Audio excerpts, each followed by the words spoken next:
Bonjour et bienvenue sur La Boussole, le podcast qui vous aide à vous orienter. Dans ce podcast, la parole est donnée à des étudiants et étudiantes de différents univers pour se faire un retour d'expérience sur leur formation. Cela permettra peut-être de répondre à tes questions que tu te poses pour trouver ta voie. Sans plus tarder, place à l'invité du jour. Bonjour, alors aujourd'hui nous sommes avec Julien. Julien, je te laisse te présenter auprès de nos auditeurs.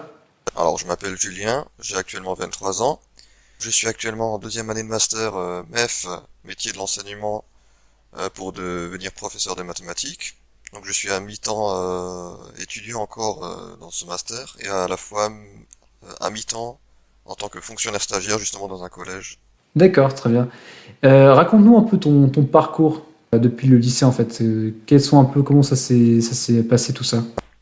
Alors, j'ai passé un bac scientifique dans l'optique de faire un métier par la suite dans les mathématiques. Quoi qu'il arrive, je voulais faire des mathématiques. Ok. Je me suis donc lancé dans la licence de maths info à Strasbourg. Et j'étais on va dire depuis le collège dans l'optique de devenir professeur de mathématiques. J'ai de temps en temps eu d'autres idées entre-temps en ce qui concernait d'autres métiers en maths. J'ai commencé par faire ma licence, donc première année sans accroc. Bon, j'ai eu un petit souci de santé à un moment donné, ce qui fait que j'ai perdu une année, mais sans avoir loupé quoi que ce soit. Je me suis vite remis dedans par la suite pour reprendre. Donc j'ai fait ma licence jusqu'au bout, avec mention CAPES en troisième année, justement, pour me lancer dans le master MEF par la suite. Donc première année c'était mathématiques et informatique, donc c'était un mix des deux, donc moitié-moitié, Mhm. puisque l'un a besoin de l'autre et l'autre a besoin de l'un. Je le remarque énormément actuellement dans mon métier de prof là, dans mon stage, que l'informatique, notamment avec Scratch au collège, est de plus en plus omniprésent, et Python au lycée d'ailleurs. Tout ce qui est ensuite en deuxième année, je me suis spécialisé dans les mathématiques à fond. On avait encore un tout petit peu d'informatique, mais vraiment beaucoup de maths. Pas mal de théorie, encore pas un peu de pratique, mais beaucoup de théorie. Troisième année, donc c'est là où je me suis spécialisé pour le CAPES, donc c'est pour la préparation au concours justement par la suite. Donc la licence est passée sans accroc. Donc pour récapituler, la première année, elle est compliquée sur le sens où on fait des maths et de l'info. Donc si on est très bon dans les deux, aucun souci. Si on est très bon dans l'un, vaut mieux choisir justement cette particularité l'année d'après, puisqu'on peut se spécialiser soit dans l'informatique, soit dans les mathématiques. Mhm. Deuxième année aussi, aucun accro, c'était assez tranquille. Bon, il fallait bosser énormément, mais ça se passait bien. Troisième année, là, c'est là où ça commençait à se corser. Même avec beaucoup de travail, certaines matières étaient vraiment très compliquées. On partait vraiment dans des délires un peu chelous, dont on ne voit aucune utilité peut-être pour le métier de prof, mais qui se concrétise par la suite avec le concours. Donc ensuite vient la première année de master où c'était une partie à l'INSPE du coup, et encore l'autre partie à l'université, donc l'UFR de Matinfo. Donc la partie UFR Matinfo, on se préparait au concours énormément, ce qui avait eu lieu en fin d'année. Justement, se préparer le concours a été la chose la plus difficile à faire que j'ai eu jusque-là. C'était des épreuves de 5 heures d'entraînement, très difficiles, très théoriques.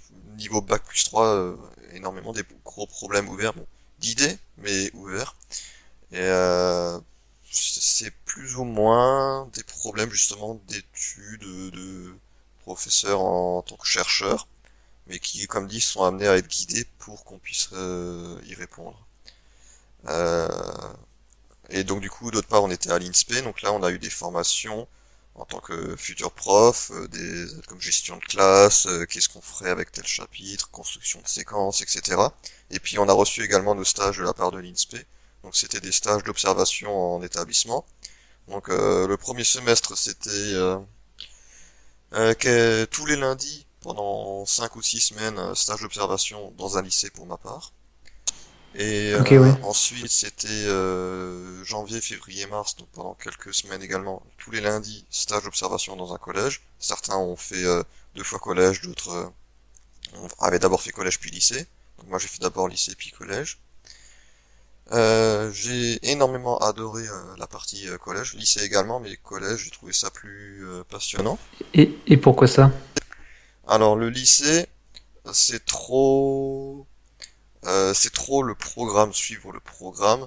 On peut faire des activités introductives, mais je trouve les activités introductives beaucoup plus passionnantes à expliquer au collège. Vraiment l'explication de, prenons pour exemple, qu'est-ce qu'on peut prendre pour exemple? Ben, les puissances. À quoi servent les puissances dans le monde réel? Quelle application peut-on apporter avec les puissances? Et justement, les élèves, sur le coup, quand ils apprennent A puissance n, ils se disent, mais c'est quoi ce truc? Alors qu'en réalité, il y a des applications énormes comme euh, l'informatique avec le code binaire. Le code binaire est composé justement de puissance de 2, tout comme n'importe quel code. Ça peut être aussi un code en base 10, hein, donc puissance de 10. Ça peut aussi être utilisé comme dans la physique-chimie, avec des notations scientifiques, dans le spatial, avec les... ou même en biologie, avec tout ce qui est infiniment grand pour l'espace et infiniment petit pour la biologie, par exemple. Donc si je comprends bien, en fait, toi ce que tu aimes bien, c'est que c'est des choses que eux ils vont pouvoir utiliser s'ils vont vers des domaines plus scientifiques. C'est quelque chose qu'ils peuvent vraiment utiliser concrètement. Oui, d'une part, et d'autre part, c'est vraiment leur faire comprendre les mathématiques, parce qu'on entend beaucoup trop souvent, les mathématiques ça sert à rien, c'est chiant, on comprend rien, quand on part sur les variables avec x, ils n'y voient pas du tout l'intérêt, alors que très souvent si, hein. L'exemple le plus typique que l'on peut utiliser dans la vie courante, c'est les nombres décimaux. Par exemple, on achète, je sais pas moi, un pot de peinture à 3,60 €, on donne 4 euros à la caisse, et selon, justement, ça correspond à 3,60 qu'on doit payer, donc on doit nous rendre 40 centimes, et selon la personne, selon comment elle a compris les décimaux, elle va rendre soit 4 centimes, soit 40 centimes, puisque on peut écrire ça à 0,4, mais beaucoup vont interpréter ça comme 4 centimes au lieu de 40 centimes, puisque c'est 0,40. C'est un exemple parmi tant d'autres. Ou encore le produit en croix, qu'on peut utiliser justement pour comparer des prix et plein d'autres choses. Et ouais, le lycée, surtout aussi, les élèves en général, s'ils ne sont pas en spécialité maths, première et terminale, que ce soit en seconde, en première techno, en maths, les élèves sont, on va dire, relativement ennuyants, ils ont pas envie, ils sont mous, alors qu'au collège, ils peuvent être demandeurs, même si le collège est beaucoup, les élèves sont beaucoup plus difficiles à gérer. Et donc du D'accord. coup, je termine avec Mhm. mon parcours. Donc oui, j'ai passé le concours l'an dernier. C'est un concours national. Donc d'abord on avait l'écrit qui se passait dans notre académie. Donc j'ai passé l'écrit à Colmar, dans ce géant entrepôt désaffecté ou quelque chose comme ça, foire au vin, un truc du genre. Et c'était deux épreuves de 5 heures sur 2 jours. Donc c'est vraiment très très endurant ce genre d'épreuve. Et si l'on avait 6 sur 20, donc une moyenne de 12 sur 40 sur les deux épreuves, on passait pour l'oral. Donc sur environ, lors de mon année, 4000 candidats inscrits, il y a eu 1700 prix pour l'oral. Donc ensuite, il y a eu l'oral quelques mois plus tard, justement au mois de juin. Donc là, c'était à Nancy. Donc toutes les personnes qui passaient le concours de mathématiques orales en France devaient se rendre à Nancy. Comme ça serait le cas pour, par exemple, le concours de français où ils devraient se rendre à Toulouse. Ou...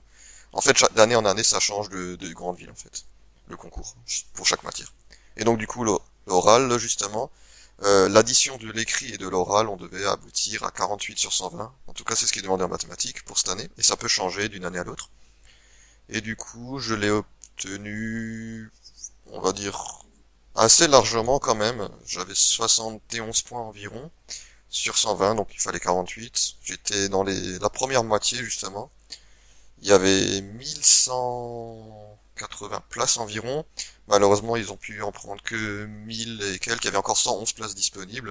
Donc ça, c'est le problème des mathématiques. Il y a encore d'autres euh, matières comme l'allemand, ou même encore d'autres, je ne sais pas exactement, mais en mathématiques particulièrement et en allemand, ils peinent à recruter des professeurs. Et ils font jamais le plein ces dernières années.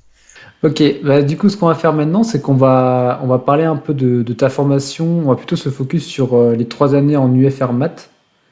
Donc, moi d'abord, ce que je voudrais savoir, et en fait, je vais poser un peu des questions que des étudiants finalement pourraient se poser, c'est d'abord en fait, avant, comment ça se passe? Donc le mieux, ça serait, je suppose, de faire une terminale S, c'est l'idéal. Actuellement, maintenant, c'est une terminale spécialité. Ok. Grand parcours spécialité maths.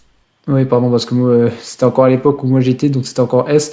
Mais oui, ok, spécialité maths. Et ensuite, après, comment ça se passe? Est-ce qu'il y a des... Qu'est-ce qu'il faut faire en fait finalement pour accéder à l'UFR Maths? Est-ce qu'il y a des concours? Est-ce qu'il y a un truc spécial à faire? Comment ça s'est passé pour toi? Alors, pour ma part, il fallait juste avoir 10 au bac, comme la plupart des licences pour rentrer dedans, à part à l'époque où il y avait un tirage au sort comme STAPS, de ce que je me souviens. Pour les autres filières, si on avait 10, on rentrait sans problème. Maintenant, ça a changé. Maintenant, on rentre sur dossier. Bon, ça reste quand même encore relativement simple, hein. Si on a un dossier relativement correct dans les matières scientifiques, il n'y a pas trop de problème pour rentrer en maths, hein. Ok. Voilà. Ensuite, en fait, comment tu gérais les études et le reste à côté?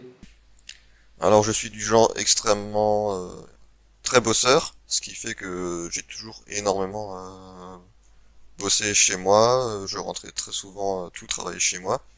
Les 2 premières années, c'était encore relativement tranquille. J'arrivais à me faire parfois des soirées, enfin soirées chez moi, repos, et des week-ends où je pouvais encore me reposer.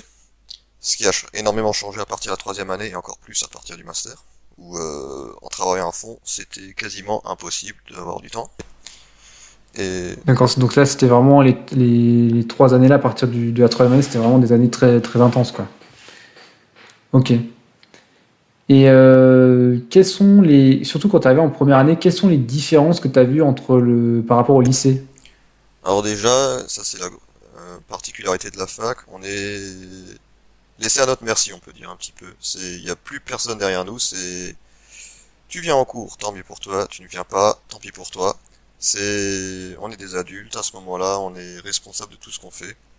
Donc, c'est à nous de gérer ceci, en fait. On doit absolument tout gérer, on doit être organisé par nous-mêmes. C'est des choses qui s'apprennent. J'ai été un petit peu perdu au tout début du fait qu'on est totalement laissé à notre merci. Mais par la suite, c'est venu tout seul, hein. Une fois qu'on se met au travail, qu'on s'organise, ça vient tout seul. Ok. Et pour une dernière question concernant justement la formation, donc toi, tu t'es orienté au bout des 3 ans du FR Maths sur le master MEF pour devenir du coup professeur pardon, de mathématiques. Mais est-ce qu'il y a d'autres débouchés? Qu'est-ce que tes camarades font ou genre qu'est-ce qu'il peut y avoir d'autre comme débouché? Alors, il y a 2 types de master MEF. Il y a le master MEF second degré et premier degré. Donc, second degré, c'est tout ce que, bon, c'est ce que j'ai fait. C'est pour être professeur de maths collège, lycée. Il se peut même, potentiellement, qu'on soit professeur en BTS. Ça, c'était à l'époque. Ça peut aussi l'être Mhm. avec de l'ancienneté. Je ne sais pas précisément, mais c'est ce que j'ai pu comprendre. En tout cas, collège, lycée, ça c'est sûr. Et en début de carrière, on commence pour vraiment quasiment tous d'entre nous au collège, hein. C'est plus ou moins, c'est comme ça. Et sinon, master MEF premier degré, donc ça c'est professeur des écoles. Donc là on peut être en primaire, en maternelle. La différence entre l'un et l'autre, c'est que le master MEF premier degré, c'est un concours qui est uniquement dans l'académie, donc on peut être professeur uniquement dans l'académie dans laquelle on est, alors que le concours du second degré, c'est un concours national. C'est pourquoi on peut se retrouver, enfin, c'est pourquoi on se retrouve à quasiment tous les jeunes titulaires par la suite du diplôme et de la titularisation à Créteil, à Paris, quasiment tous. Et puis par la suite, c'est un système de points pour pouvoir choisir l'endroit où on veut. Et ensuite, oui, donc ça c'était pour la particularité MF, donc ça c'est lorsqu'on fait une L3, une licence 3 CAPES. Je dois parler des autres types de licence 3, par exemple?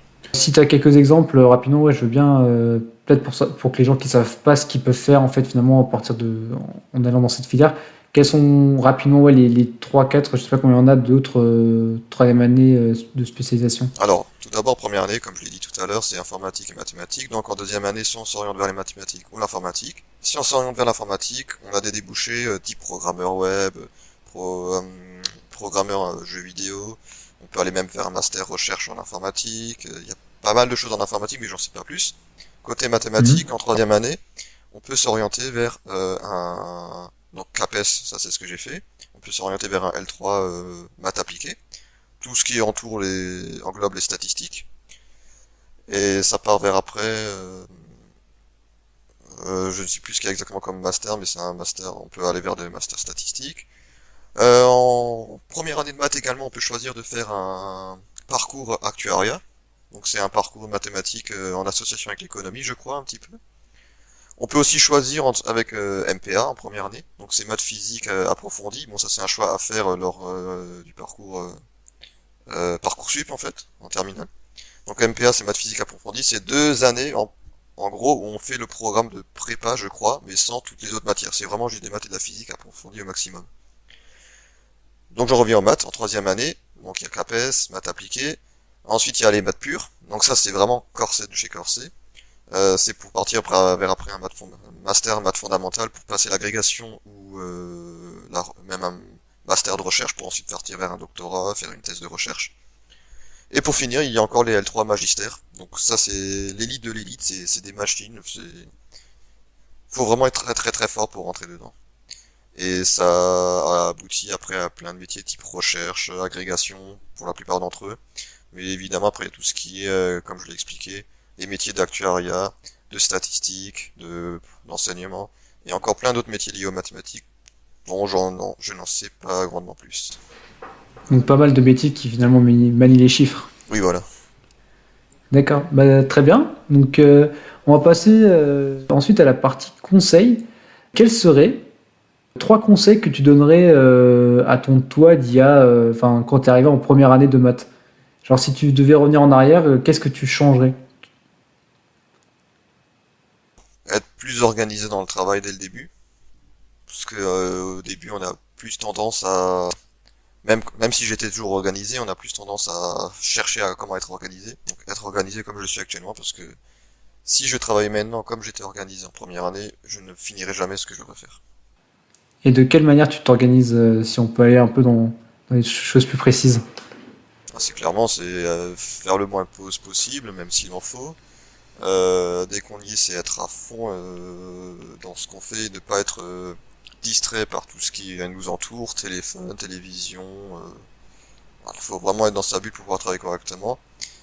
Et voilà, c'est aussi des méthodes. Donc ça, c'était encore quand on préparait le concours, c'était révision, entraînement, entraînement. En mathématiques, c'est énormément cela. C'est beaucoup, beaucoup refaire les séances de TD, beaucoup refaire les exercices. Quitte à ce qu'on enregistre la méthode, même l'exercice même, hein, parce que parfois